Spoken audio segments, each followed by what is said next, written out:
When we originally started our firm, I didn't think that we could build an investment thesis around defense only or government only capability. I think I might be wrong with that now. With, the LLM movement and the AI movement is that, hold on a second, these aren't blue collar jobs necessarily. They're white collar jobs that are being disrupted first. I don't think anyone would have predicted that 5 or 10 years ago. That man came over with a bottle of tequila and basically made me drink it with him because the system saved his life 2 weeks before. Wow. I mean, I'm still scared to death every time I do pretty much anything. I am uncomfortable doing it, but you have to push yourself to step off and just say, I don't know how this is going to go, but I'm going to give it a shot. Most people don't fail because they tried. They failed because they didn't start. When we invested in and you started Citadel, it was one of those things, it was too early. Now I think the time is definitively right. The question is our government and other national security organizations going to really embrace this at the speed that I think and you think that it should be embraced at? Why did you invest in Firestorm?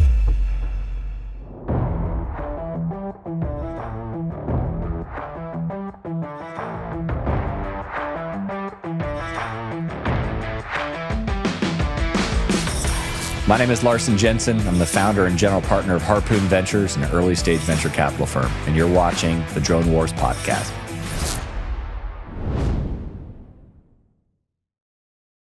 So let's back up a second. Larsen, you're a very competitive person. Okay. Tell us what you did growing up before you became a fancy VC. Yeah, well, I don't know if I'm fancy. I actually hope I'm never fancy. That's one of my goals. I mean, you're wearing pants. What are you wearing? I'm wearing pants today too because it's cold. So exactly. I forgot my sweater. Normally wearing shorts for everyone. Yeah. I grew up in the Central Valley of California. I was born and raised on an almond farm. My parents were almond farmers, so would ride my bike to school down a mile down the road between the almond orchards to school. That was my upbringing. I think fortunately for me, it was hotter than heck in the summertime in the Central Valley. And so what we would all do is get in the pool and cool off. And that led to a deep love for the water and spending time in the pool. And that ultimately led to me joining the swim team and becoming a competitive swimmer. Which I was fortunate to take down to USC for my undergrad. I know you're a UCLA guy, so we can argue about this. We hate each other one day a year. That's maybe a couple more. Maybe a couple more with basketball. Exactly. But so we got a friendly Southern California college rivalry here, which is great. And swam there. Was fortunate to make it to the 2004 Olympics in Athens, Greece, and then subsequently the 2008 Olympics in Beijing, China. So that was just an amazing experience. I earned a silver medal in 2004, a bronze medal in 2008. I don't give myself too much credit for anything other than surrounding myself with people who are better than me. It's one of the few talents that I have. And then I was surrounded by Phelps and Lochte and Pearsall and all these guys who generational swimmers. If they weren't in your way, would you have got a gold? No, I wouldn't. I guess, which is, I don't know if this is a good or a bad thing because they weren't in my events. So maybe I would have been worse if they were in my events, right? So it's. Who knows? I didn't realize that. So they weren't in my events. So I narrowly averted no medals, perhaps, because of that. But that was just such an amazing experience. I bet. And then after my second games, when I was 22, I felt the desire to give back to my country the same way that I'd sort of felt like I did on the playing field, or in my case, the swimming pool. The opportunity to have the American flag on my cap, on my suit. On our warm-up jerseys on the medal stand, and I just felt this huge debt of gratitude to come from the Central Valley, a rural upbringing, which was an amazing place to grow up, honestly, to competing on a global stage in less than 10 years. I mean, what a sort of an American dream. Yeah, I know. And then I'm like, well, if I have the physical, mental, emotional fortitude to go and be a warrior and be amongst the best, I feel like an obligation to do that. It was still during the global war on terror. At the time, who would have thought that would have been halfway through? But it was. So joined the military. Ultimately went to OCS and into the SEAL teams down here in Coronado. Deployed to Afghanistan, into the Philippines, and had a great but short career in the SEAL teams. And I didn't really recognize it at the time, but that's when my infatuation with emerging technology applied to national security started. Okay. Because we had on one hand things that were very legacy, literally from the first Persian Gulf War in the early 90s, with some of the quality of our technology, radios from the early 90s. And on the other hand, we've got the iPhone in everyone's pocket. It's doing all kinds of amazing things, making it easy for me to request a ride, making it easy for me to call my friends, easy to share files, easy to do anything. And by the day, there was new apps at the time. This is the mobile, revolution. Yeah. And there was no revolution for technology whatsoever inside of the DoD, with basically one exception, Palantir. I remember when we got to use that on our deployments, and it just felt like wizardry in a box. Cool. Certainly compared to what we previously had to work with. I'm like, why is this not something that's being embraced at any scale? Yeah. And that's what led me to move up to Silicon Valley and try and find out. Yeah. And so moved up there and tried to dig in and find out. And when I got there, turns out no one cared. No one cared about national security tech. Now everyone does, which is interesting how the future develops just through luck and timing.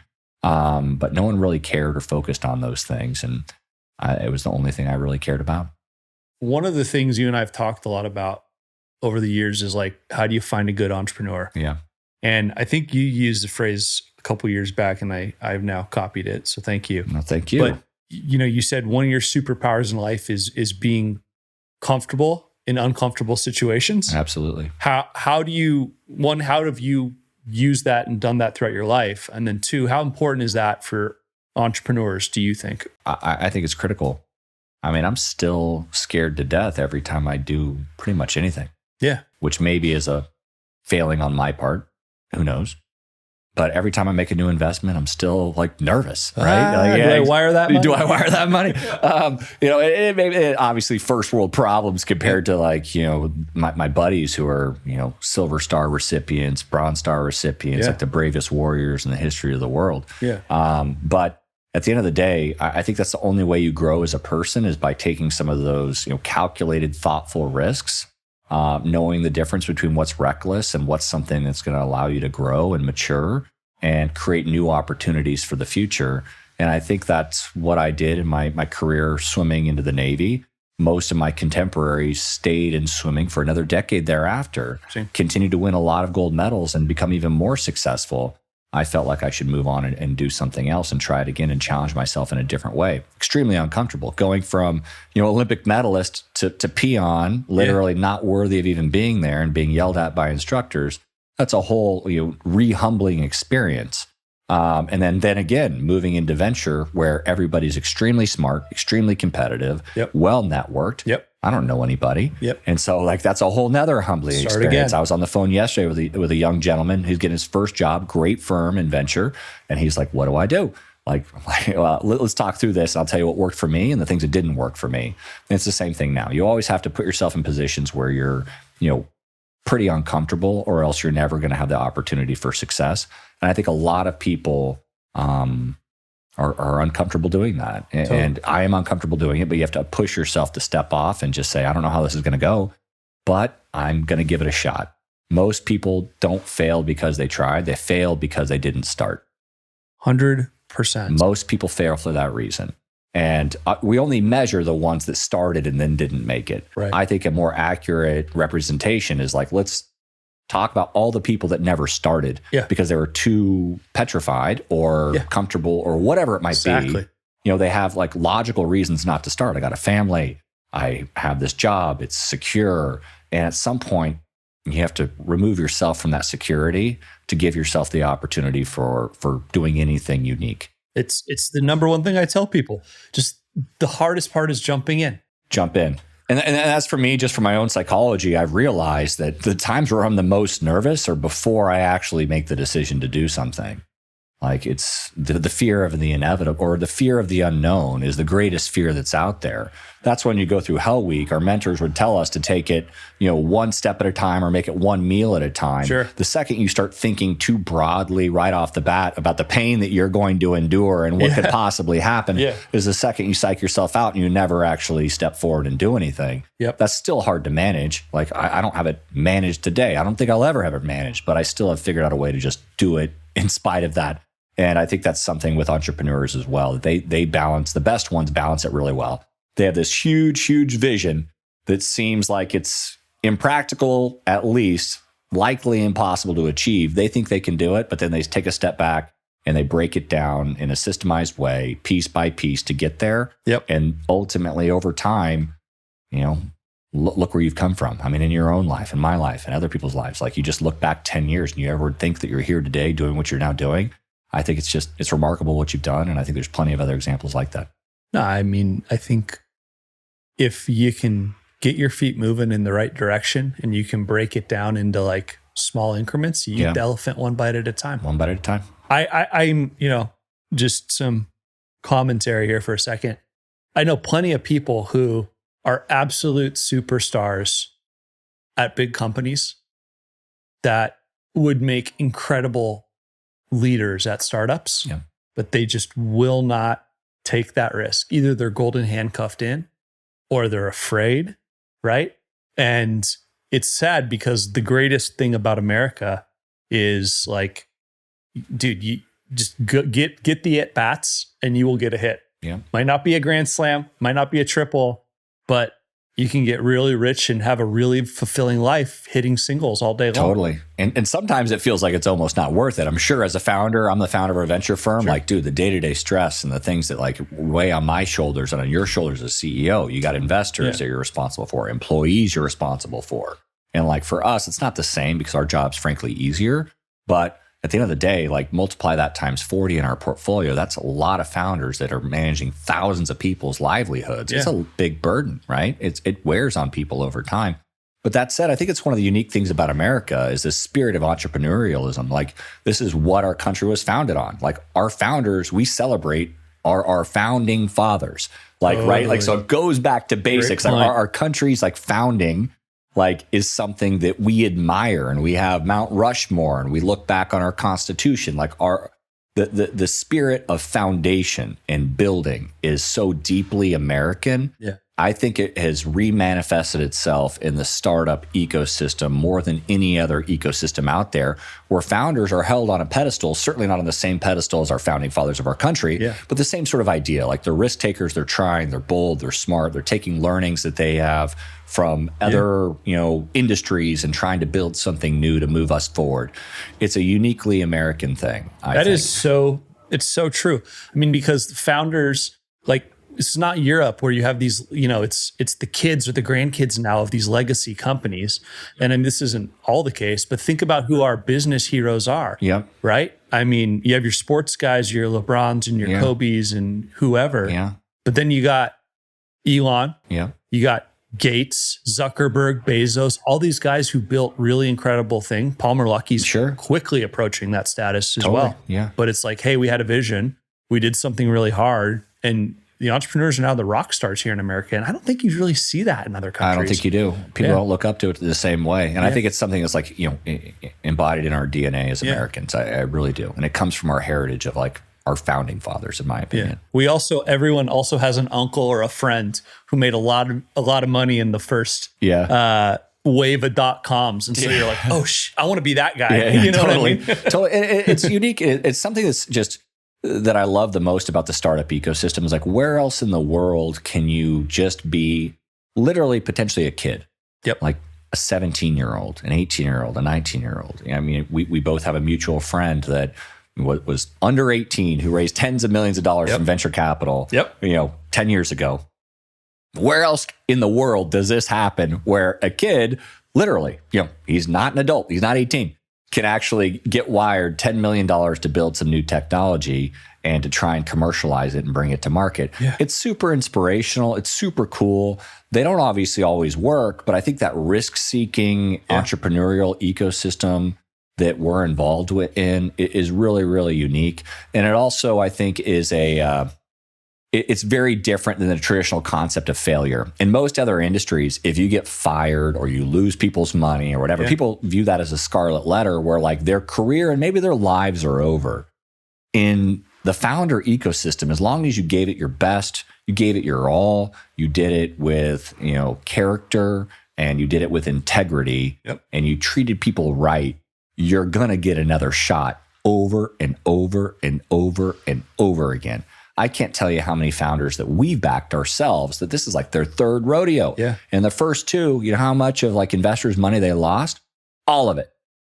All of it. Zero money back to investors. But these guys are able to stand on their own shoulders and go for it again and again and again. And that's inspiring. I think it's just this whole concept of like, you're not measured by, you know, what you've done. You're measured by how many times you've got back up again and what you've accomplished after getting back up again. And I think that that's something that's really exciting. I think is foundational to our country. I totally agree.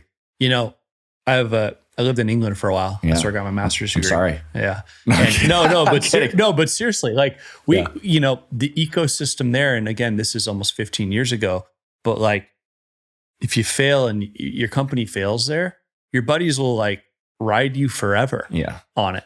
And I've seen this because one of my best friends is British, and it doesn't matter that he's come to the US and he's absolutely crushed it, right?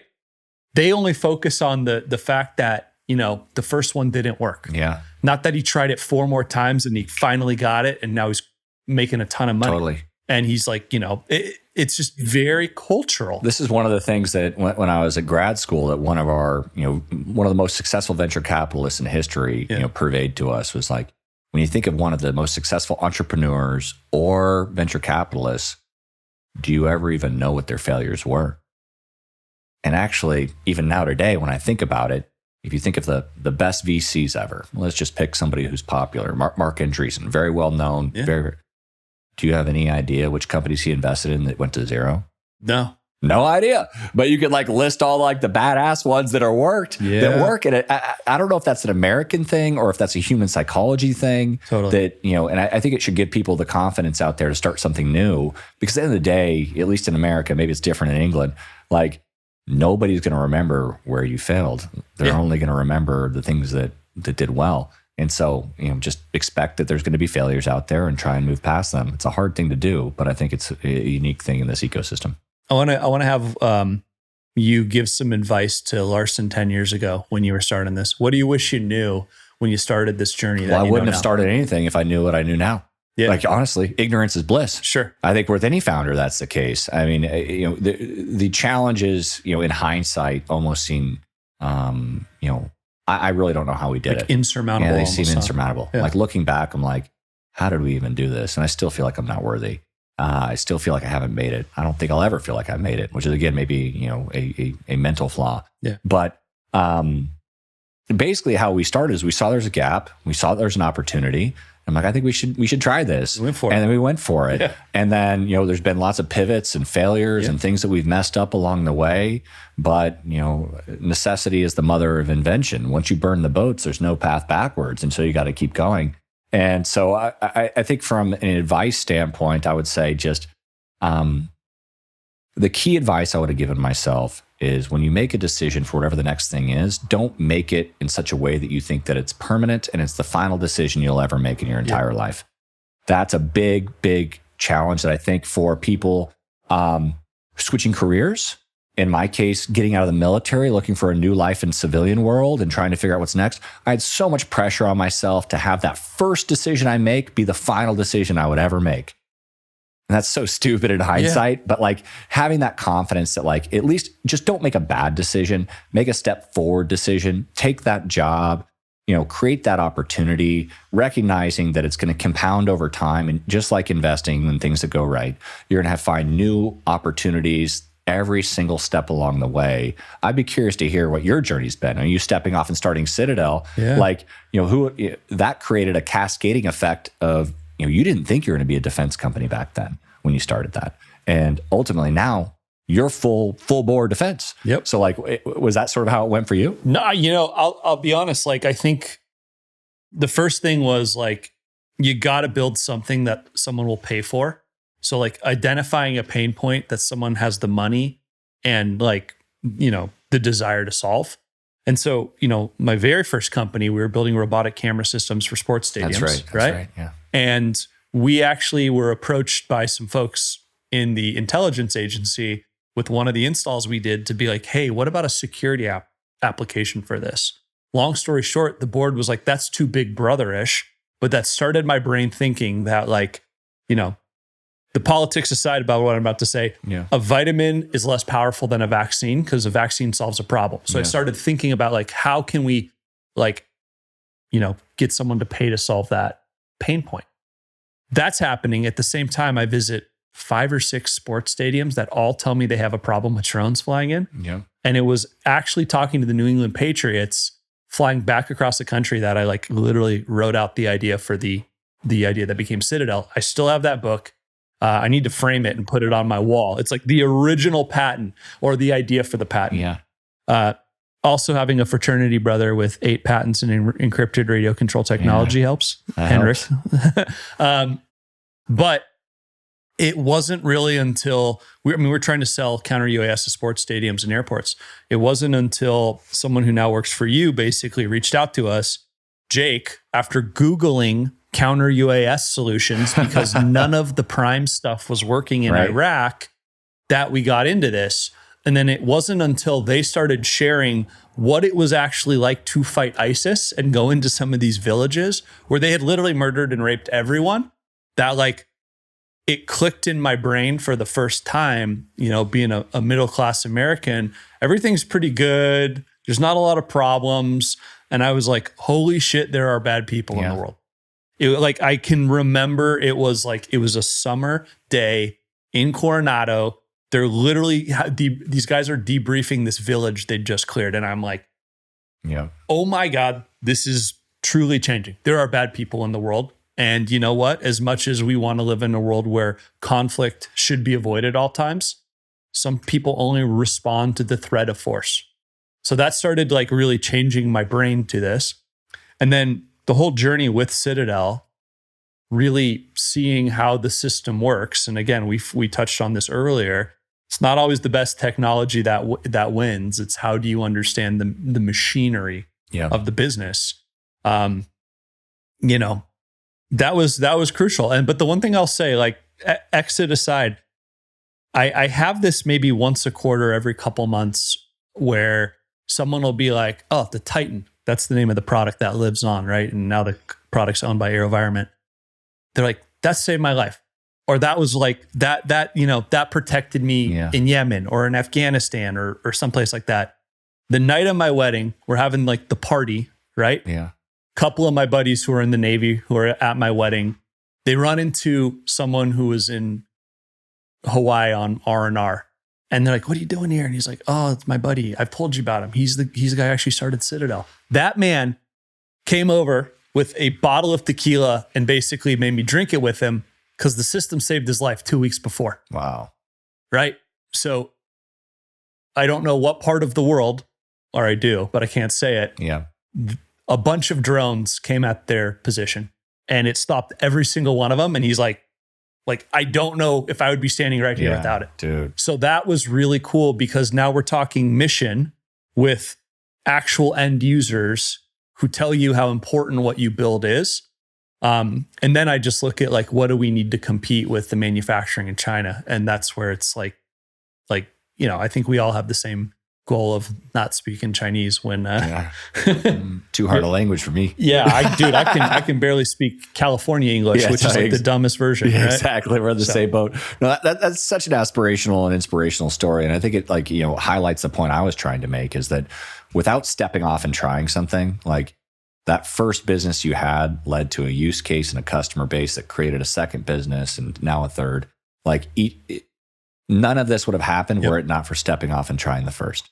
Yep. And so it's just like step off and have the confidence in yourself that you will create bigger opportunities as you go versus just being bogged down in the uncertainty and trying to whiteboard it and think you know what you're doing. Yeah. You never know until you step off. Yeah. And I think the more you do it with anything in life, the easier the pattern recognition kind of becomes, right? So we need more entrepreneurs. I'm glad we're having this defense tech renaissance. 100%. I think we need more of them in San Diego. I agree. Maybe DIU, if you're listening, you'll stand that office up faster. That's why we're here. I mean, as you're a big believer in the San Diego ecosystem as much as we are, and I think that we're not always right, but I think that we were lucky and right to be in the right time, right place for this defense innovation resurgence that's going on. And I think that if you look through the heritage of where a lot of these things are being created, San Diego is a great spot for that, given the proximity to customers, the ability to test, the ranges we have, all of that. And so I think that this is a great spot for any entrepreneurs out there to potentially build their business. Yep, I agree. All right, so last question, Larsen. Let's do it. Why did you invest in Firestorm? You. Appreciate it. Yeah. No, it's more complicated than that. But I think that, as we talked about a little bit earlier, rarely do we have the opportunity to invest in founders that have, that can stand on their own shoulders. I had the opportunity to work with you specifically, also Ian as well at Origin, prior to you guys, joining up and starting Firestorm. And I got to see you guys both opt into building for defense and have solid outcomes, both solid outcomes. But I also know that this was below what you guys were shooting for, both at separate businesses. And for you guys to now start over with all those hard lessons behind you and all those connections that you previously had built, to now say, okay, we at least know the mistakes we made last time. We know what not to do. We know now better what to do. And based on your vision, I think that it was, so much of investing in startups is investing in people. It's not just if they're good dudes, but like, do they have the, understanding and the hustle of an ecosystem to actually make a difference? But overarching that, your thesis makes all the sense in the world. As we were commenting on earlier, that we've essentially seen Drone War 1 over in Ukraine. I think that's how it's going to go down in the history books, Drone War 1. And Uncle Sam and Western countries really haven't awoken to the full consequence and opportunity of that. And for you guys to take the opposite end of the coin of what you previously did, counter drone, now you're sort of doing the opposite side of the coin. I think it made all the sense in the world, given your connections, the macro, et cetera. Arguably, when we invested in and you started Citadel, it was one of those things, it was too early. Like, I oftentimes think, when I'm brushing my teeth in the morning, like, what if he calls me and says this all the time? It's like, it's unpredictable. It's unpredictable, right? It's just like, hey, this is clearly a problem that's happening at a micro scale. Yep. Over some period of time, this is probably going to be a bigger problem. Yep. But you guys are probably just a little too early, And now I think the time is definitively right.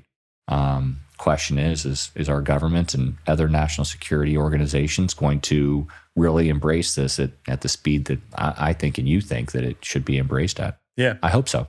Yeah, and I think even a couple steps above from how we've approached right now will make a big difference. Yeah. But the big takeaway, I think, for everyone in the national security community is we need 10 or 20 drone manufacturers. 100%. And they all need to be building thousands of drones a month. That is what the future is going to look like. We don't need one car company in the United States, right? We need multiple. We need dozens. Exactly. And the same thing here, and arguably with more importance. And we need to do that in a centralized and decentralized manner. Agreed. Yep. Brother. Dude, good as always. Thank you. Thanks for listening to the Drone Wars podcast. Each week, we bring you fascinating conversations with leaders shaping the future of air, sea, land, and space technologies. Catch new episodes wherever podcasts can be found. Until then, we'll see you next time.